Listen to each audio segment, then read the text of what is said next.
السلام عليكم ورحمة الله وبركاته. الحمد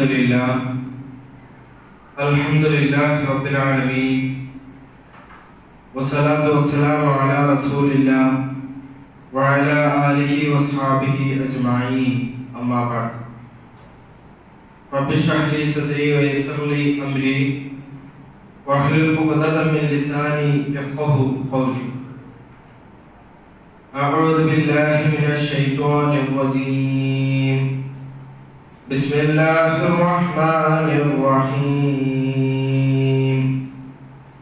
وقضى ربك ألا تعبدوا إلا إياه وبالوالدين إحسانا إما يبلغن عندك الكبر أحدهما أو كلاهما فلا تقل لهما أف ولا تنهرهما وقل لهما قولا كريما واخفض لهما جناح الذل من الرحمة وقل رب ارحمهما كما ربياني صغيرا. ഏറെ ആദരണീയരായ സത്യവിശ്വാസികളെ, നശ്വരമായ ജീവിതത്തിലെ ഓരോ വാക്കുകൾക്കും നോക്കുകൾക്കും നാളെ അള്ളാഹുവിന്റെ കോടതിയിൽ മറുപടി നൽകേണ്ടി വരുമെന്ന് മനസ്സിലാക്കിക്കൊണ്ടും അവിടെ തൻ്റെ കൂട്ടുകാർക്കോ ബന്ധുമിത്രാദികൾക്കോ അധ്യാപകർക്കോ രക്ഷിതാക്കൾക്കോ ആർക്കും തന്നെ രക്ഷപ്പെടുത്തുവാനോ സഹായിക്കുവാനോ സാധിക്കുകയില്ല എന്ന് മനസ്സിലാക്കിക്കൊണ്ടും അള്ളാഹുവിന്റെ ശിക്ഷ അതികഠിനമായതിനാലും ഏറ്റവും ചെറിയ ശിക്ഷ പോലും അസഹനീയമായതിനാലും ആ ശിക്ഷയ്ക്ക് വിധേയമാകുന്ന എല്ലാവിധ തെറ്റുകുറ്റങ്ങളിൽ നിന്ന് വിട്ടുനിൽക്കണമെന്ന് സ്വന്തത്തോടെന്ന പോലെ നിങ്ങളോട് ഓരോരുത്തരോടും അതിൻ്റെതായ ഗൗരവത്തിൽ ഉത്ബോധിപ്പിക്കുകയാണ്, വസിയത്ത് ചെയ്യുകയാണ്. നാഥൻ നമ്മെ അനുഗ്രഹിക്കുമാറാകട്ടെ. വിവരണാതീതമായ വെല്ലുവിളികളിലൂടെയാണ് ഇന്ന് കേരള സമൂഹം കടന്നുപോയിക്കൊണ്ടിരിക്കുന്നത്. തൻ്റെ മക്കളെ ഭയപ്പെടുന്ന മാതാപിതാക്കൾ തൻ്റെ മുമ്പിൽ ഇരുന്നു കൊണ്ട് ഒരു വിദ്യാർത്ഥി ഏതുതരം തോന്നിവാസം ചെയ്താലും അതിനെയൊന്നും എതിർക്കാൻ കഴിയാതെ നിസ്സഹായരായി നിൽക്കുന്ന അധ്യാപകരെയാണ് ഈ അടുത്ത കാലത്ത് കേരള സമൂഹം കണ്ടുകൊണ്ടിരിക്കുന്നത്. ഇന്ന് എൻ്റെ പ്രിയപ്പെട്ട രക്ഷിതാക്കളോട് ചില കാര്യങ്ങൾ സംസാരിക്കാനാണ് ഞാൻ ആഗ്രഹിക്കുന്നത്. മക്കളെ വളർത്തുന്നതിൽ നിങ്ങൾ രക്ഷിതാക്കൾ വലിയ ശ്രദ്ധ ചെലുത്തേണ്ടതുണ്ട്. ഇന്ന് നമ്മുടെ നാട്ടിൽ നടന്നുകൊണ്ടിരിക്കുന്ന കാര്യങ്ങൾ ദിവസവും പത്രമാധ്യമങ്ങളിലൂടെ വാർത്തകളിലൂടെ നാം കേൾക്കുകയാണ്. അത് കേൾക്കുമ്പോൾ നമുക്ക് ഭയമുണ്ടാകുന്നു എന്നതിൽ യാതൊരുവിധ സംശയവുമില്ല. ലഹരിക്കും മയക്കുമരുന്നിനും അടിമപ്പെട്ട് ജീവിതം നശിച്ച് നാട്ടിലും വീട്ടിലും നാശം വിതയ്ക്കുന്ന ആർക്കും വേണ്ടാത്ത ഒരു വിദ്യാർത്ഥികളെ നാം കണ്ടുകൊണ്ടിരിക്കുകയാണ്. ഇതിനുള്ള പ്രധാന പങ്കുകൾ പരിശോധിച്ചു നോക്കുമ്പോൾ അതിൽ ഒന്ന് മാതാപിതാക്കൾ തന്നെയാണ്.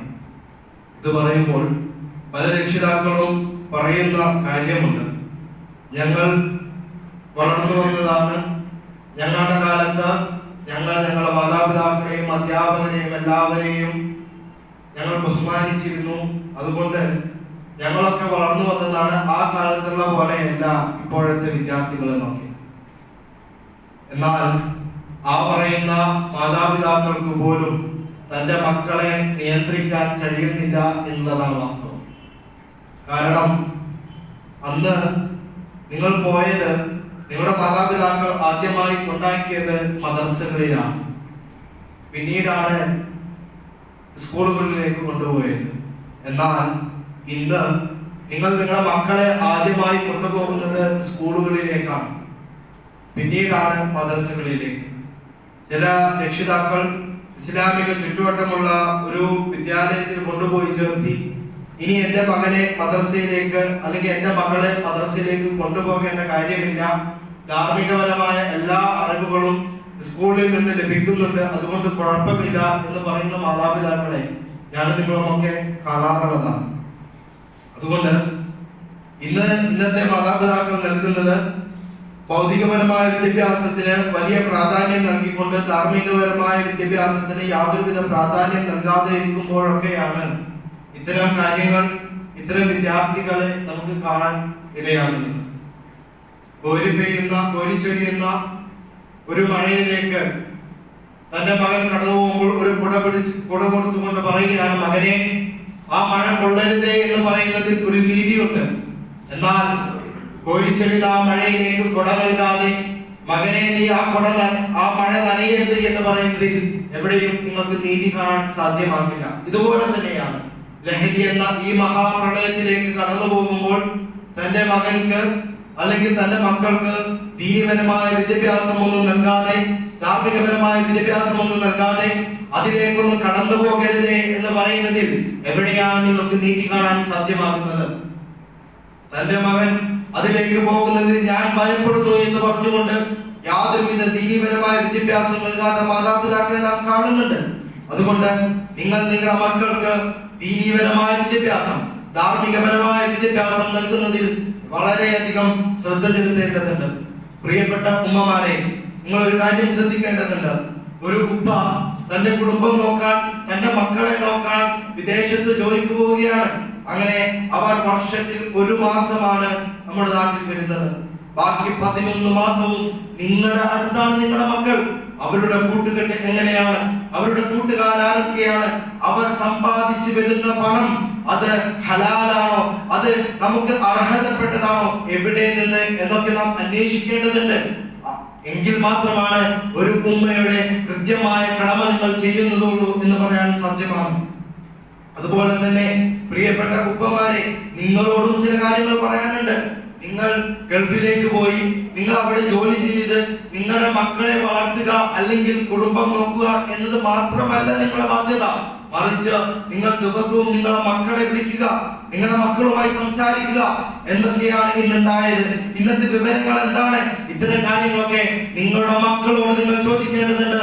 ഇല്ലെങ്കിൽ എല്ലാം കഴിഞ്ഞു വരുമ്പോഴേക്കും നിങ്ങൾ ഒരു ATM മെഷീൻ പോലെയായി മാറും. മക്കളുടെ ആവശ്യത്തിന് മക്കൾ പണം ചോദിക്കുമ്പോൾ ആ പണം നൽകുന്ന ഒരു ATM മെഷീൻ നമ്മൾ എന്തിനാ ഉപയോഗിക്കാറ്?